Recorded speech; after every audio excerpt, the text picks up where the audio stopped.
নারীদের পক্ষ থেকে পুরুষ নিতেছে।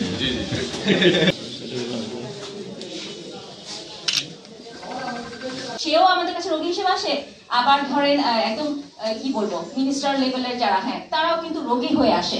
আমরা হচ্ছে এরকম একটা সেক্টর যেখানে আপনার একেবারে আমির থেকে একদম ফকির মানে সবাই আমাদেরকে মানে আমাদের একজন সমাজের ব্যবস্থা এতই দুর্বল যে সামাজিকতার কারণে মেয়েদেরকে সপ্তম শ্রেণী থেকে বিয়ে দিয়ে দেওয়া কথা, এদেরকে রক্ষা করা। আপনি হয়তো বা ওই যে পুরুষের বিষয়গুলো নিয়ে একটু বলছেন, আমি খেয়াল করে নেই।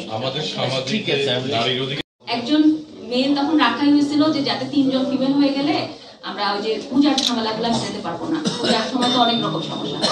আচ্ছা, এখন আমরা যদি পিছনে ফিরে যাই, যখন মেয়েরা এই উপরের পর্যায়গুলো তো খুব বেশি আসেনি। হ্যাঁ, ধরেন আমি তো আর আজকে এখানে আসছি, বাট আমি তো মেডিকেল কলেজে পড়ছি আরো অনেক আগে, তাই না? আমরা শিক্ষাগত যোগ্যতা আছে বলেই আমরা তো এরকম পজিশনে আসছি। হ্যাঁ, আমি তো ছোটবেলা থেকে পড়াশোনা করে আসছি, আমি তো আর এখানে এখন আসিনি। তো আমার বাবা মা নিশ্চয়ই আমাকে ওইভাবেই প্রতিষ্ঠিত করছে যে ছেলে মেয়ে, সত্যি কথা বলতে আমার বাবা মা হচ্ছে কখনো ছেলে মেয়ে এভাবে আমাকে ইয়ে করে নেই। মানে আমি যে পরিবেশে বড় হয়েছি, যে ছেলে ওটা পারে মেয়ে ওটা পারে, ওই পরিবেশটাই আমি কখনো পাইনি। ওটা হচ্ছে আমার, কারণ আমার মাও হচ্ছে চাকরিজীবী। আমার মা হচ্ছে আপনারা চিনবেন নোয়াখালী সরকারি কলেজের প্রফেসর হিসেবেই আপনার রিটায়ারমেন্ট করছেন, এখন রিটায়ারমেন্টে আছেন।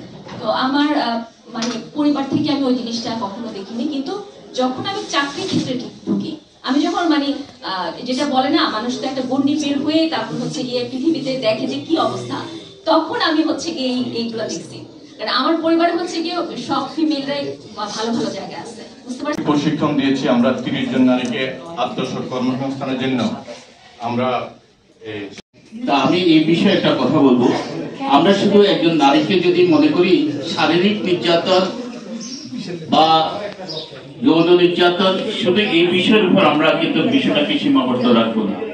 আমরা যদি একটা মেয়ে তার সঠিক বয়সে তার যদি বিয়ে না হয়, আমাদের দেশীয় প্রচলিত আইন অনুসারে একটা মেয়ের বিবাহ বয়স 18 বছর। যদি পরিবার যদি তাকে 18 বছরের পূর্বে যদি বিবাহ প্রদান করে, তাহলে এটাও কিন্তু এক ধরনের নির্যাতন। পড়াশোনার জন্য সহায়তা পান নাই। বেগম রোকেয়া যে সাখাওয়াত হোসেন, তিনি কিন্তু শিক্ষিত ব্যক্তি ছিলেন। শিক্ষিত ব্যক্তির স্ত্রী হওয়ার পর তিনি কিন্তু সেই অধিকারটা পাননি। এটা একটি ইতিহাস। কিন্তু আমরা আজকে যদি দেখি যে নারী নির্যাতন নিয়ে অনেক হয়, সিম্পোজিয়াম হয়, এটা ঠিক। কিন্তু যদি আমাদের কারিকুলামে থাকতো যে প্রতি বছর প্রতিটি হাই স্কুল। বক্তব্যের শুরুতেই আমি আমার ব্যক্তিগত পক্ষ থেকে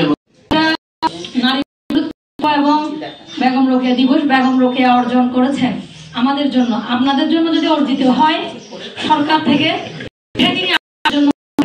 আজকে আপনারা নির্যাতিত হচ্ছেন, এটা আমরাও মানে সবাই আজকে বলবো না, কারণ এটা আমাদের জন্য আমরাই বলবো। কারণ আপনারা পুরুষরা এটা ন্যাচারালি আল্লাহ প্রদত্ত, আপনারা সক্ষম পারতেছেন, তাহলে কি 3টা লেডি হলেও সে পারবে না, এটা আল্লাহ প্রদত্ত। এই জন্যই মানে আমরা নারীদের যেহেতু আমরা ওই সাপোর্টটা যদি না পাই, আমরা সামনে দিকে এগিয়ে আসার জন্য আমাদের ওইটাই মিন করছে। এখানে আমরা যেমন আমি রাস্তায় দুইটায় যদি থাকি, রাস্তায় আমি আমার যতটুকু নিরাপত্তা